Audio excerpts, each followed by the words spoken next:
Today we're going to talk about something that I think is so much fun, so cool, and most of my students, when I show this to them, their eyes light up and they go, wow. And it's because it immediately offers up a bunch of great ways to create some unique ideas.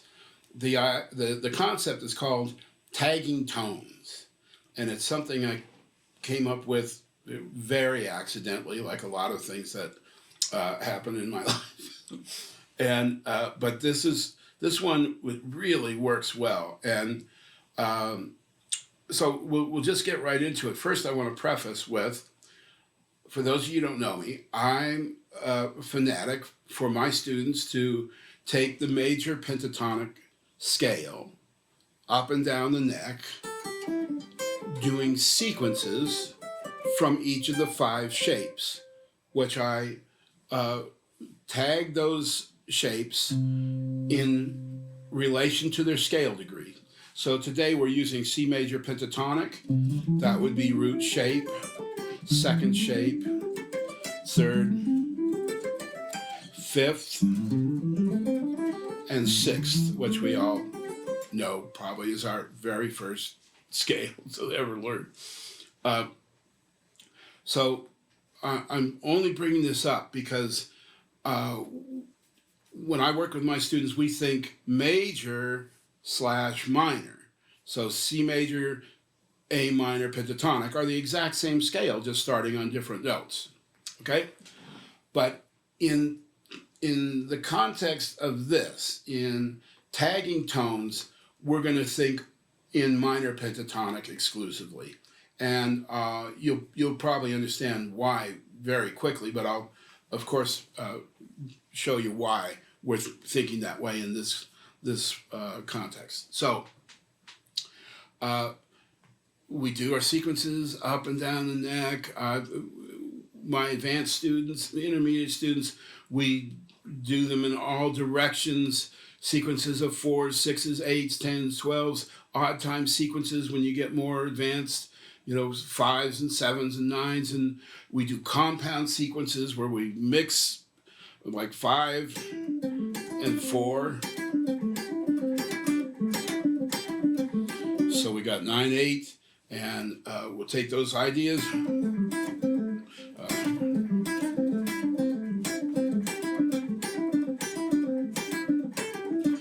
Take those up through the neck, and then we do them in multiple key areas. So it's really fun, and it's not only a technique developer, but it's our way to visualize in all 12 keys on the neck. Okay, so that being said, today we're going to talk all in terms of minor pentatonic, because that's what we need to do in the case of talking about tagging tones. So as much fun as pentatonic is, regardless of whether you're beginner or advanced, it can get old. I love pentatonic, but it can get old. So I remember when I was younger, the first thing I was introduced after I started learning the shapes of pentatonic was the blues scale, which I was really happy about. Of course, you hear the blues scale in everything, in rock, which is what I was into when I was very, very much when I was introduced to this. I still am, but it was a real occasion to learn the blues scale back then. And then I had to learn it in the 5 different shapes, which is not so much fun. If we're just doing it with 6 shape here, or what I call 6 shape of C major pentatonic, it's not hard. But when we have to do other shapes, we have to go out of position.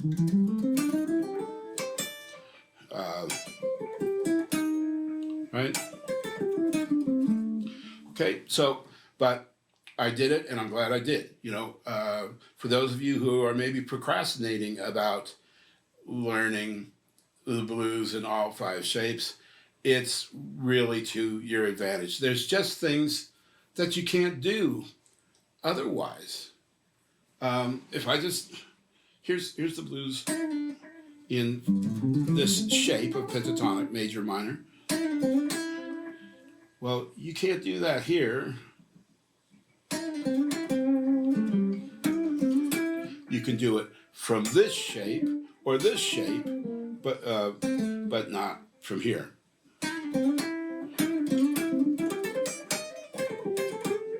So really, really worthwhile. I mean, that's just one example, but there's probably a million of them. And owning the blues obviously is important because it really is used in every style, from bebop to funk to blues. And so with that said, one day I was working on a book called Beyond Chops that I created decades ago, and I got to the topic of the blues scale and was trying to consider how I'm going to introduce it and bring it to my students, and something just like the kitchen sink fell on my head, and I went, wait a minute, this is pentatonic, right? We're not leaving this shape at all. We're just adding, at least in this case, we're just adding a tone. And so I said, well, wait a minute, where did that note come from? Where did somebody decide on this and say, okay, we're going to put this note in here? Well, the core of modern music is the chromatic scale. And so it hit me that this was pulled from the chromatic scale, and somebody liked it and gave it a tag, called it the blue note because it had that sound whenever that was, the 20s, 30s. And so there was born the blues scale. But after saying that to myself, well, the chromatic scale is the source. So what about if the chromatic scale is 12 tones and we're playing 5 of them with pentatonic, then that means there's 7 different notes we could insert to create a 6-note hybrid. So that's what I think of the blues. The blues, to me, is a 6-note hybrid. That's all there is to it. Okay? And there's a real positive thing in thinking that way, but it's more advanced, and I won't get into it right now because we have the great fun of saying, what about the other notes? So I decided to get into it and figure it out to its nth degree, which is something that I'm just about. And so I said, well, what about the note B in this case with A minor pentatonic?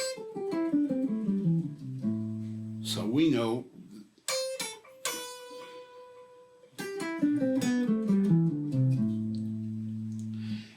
and there's a new 6-note hybrid.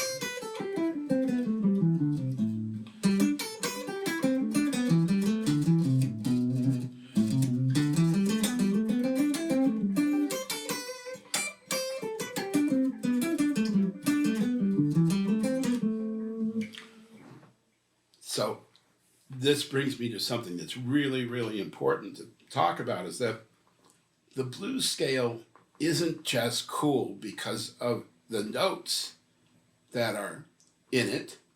It's cool because of the notes that aren't in it. It's a shape. So when we play chords that have, your ear just automatically gets used to that shape. And when we play chords,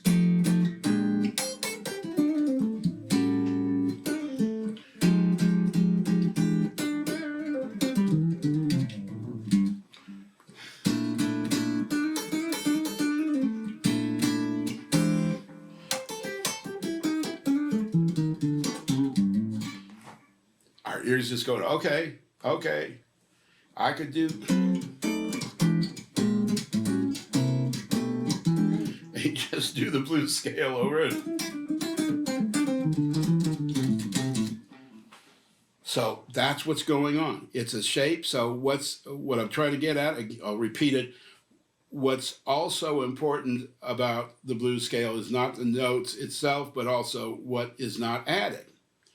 If we think about the pentatonic scale by itself, many people think of it as a poor man's major scale. That's because it's missing two notes, the active tones of the major scale. In this case, that would be the note F and B. Now, if I play pentatonic and then start adding those notes, your ear's going, oh, that's the major scale. So when we remove those completely, we hear what many people call a floating shape, specifically because there's no active tones in it.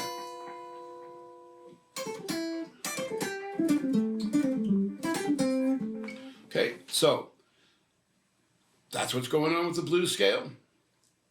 You know, if we started adding more and more tones, then, you know, it's going to start to sound like the chromatic scale or something else. So I'm just bringing that up so you keep in mind, each separate note is its own unique flavor, and the way you're going to get that shape across to people when you play it is by not adding other tones, okay? And I don't mean ever, I just mean for enough so people, including yourself, can hear that shape.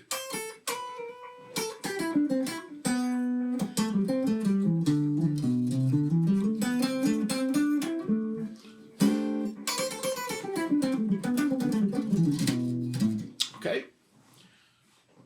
I called that, I just tagged it and said, I'm just going to call it Add9. So there's a 6-note hybrid that I call Add9. Now, there's other ones that we'll talk about. We're going to talk about one more in this video, but I've tagged them in relation to a mode because they're descriptive of a certain mode. But in this case, the 9th doesn't work that way. And if any of you think about it just a little bit, you go, oh, I understand. That's so it's just simple enough. We've got Add9.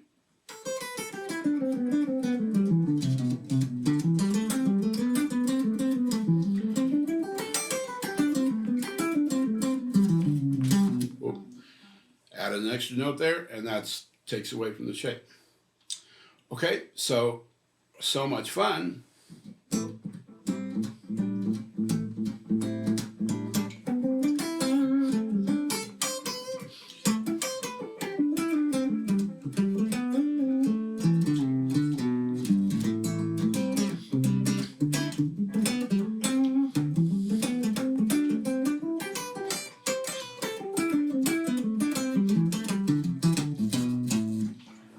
You could hear that's unique, right? We're there's some notes that aren't in there, folks, right? And that's that sound. I can attribute this idea to at least 2 or 3 guitar players, great guitar players in different genres, not just in fusion, thank you, that have created a style just based on this kind of idea. And not that they do it constantly, but that they definitely added to their overall playing, and you can notice it right away. This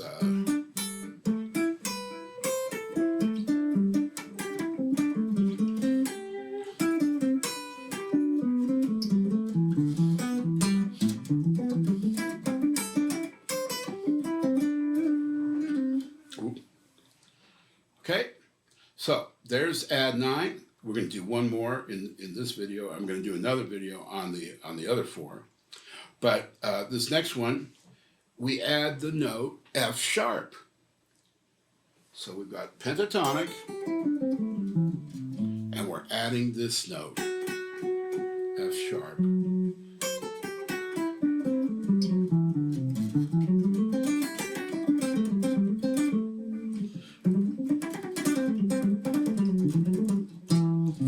Oh, put the B in there, sorry.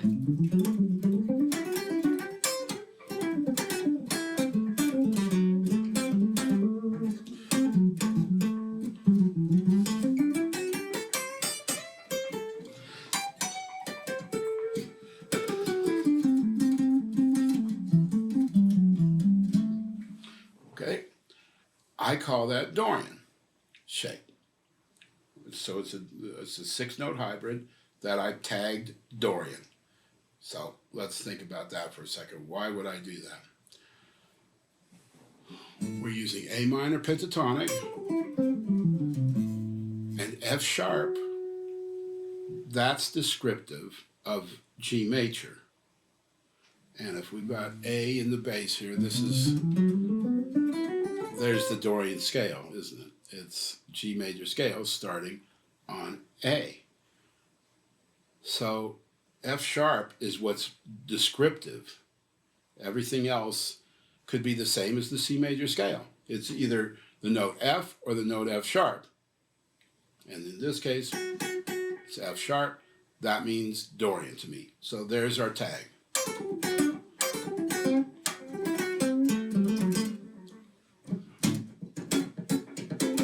Oh, sorry.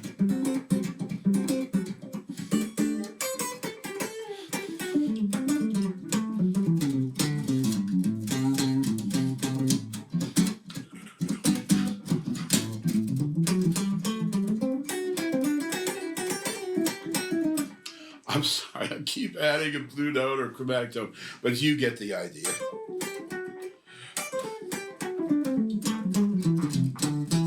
So much fun, and you work on them in all the shapes.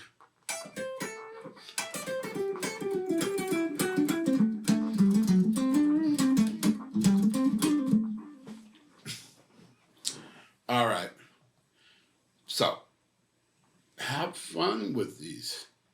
Do your shapes, and if you're more of a beginner, just stay here, stay with 6th shape, and add that F sharp, and see what kind of cool licks you can come up with.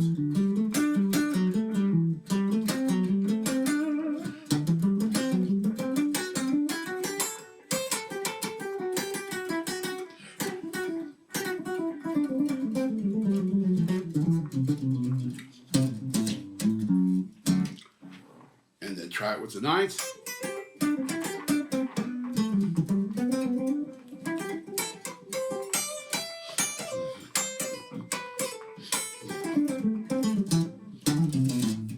See, I almost put the blues note in there, and I got it this time. And then the blues.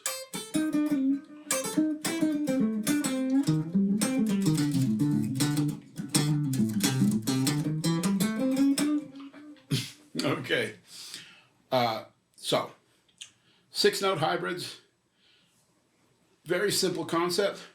Take minor pentatonic and pull notes out of the chromatic scale, drop them in there, and now instead of a 5-note scale, we got a 6-note hybrid.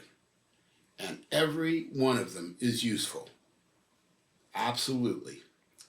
And has enormous possibilities when you start to get into the idea of shapes.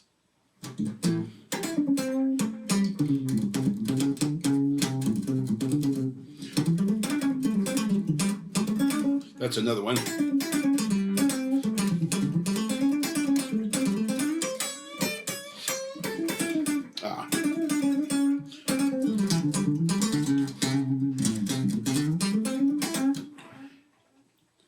All of them have a great possibility. So when you got something going on with maybe a pedal bass, and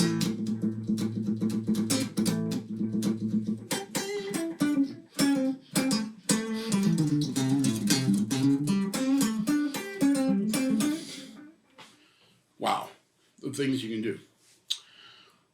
All right, my friends, have fun with that stuff, and we'll see you in the second part of this, which goes through the other 4 6-note hybrids.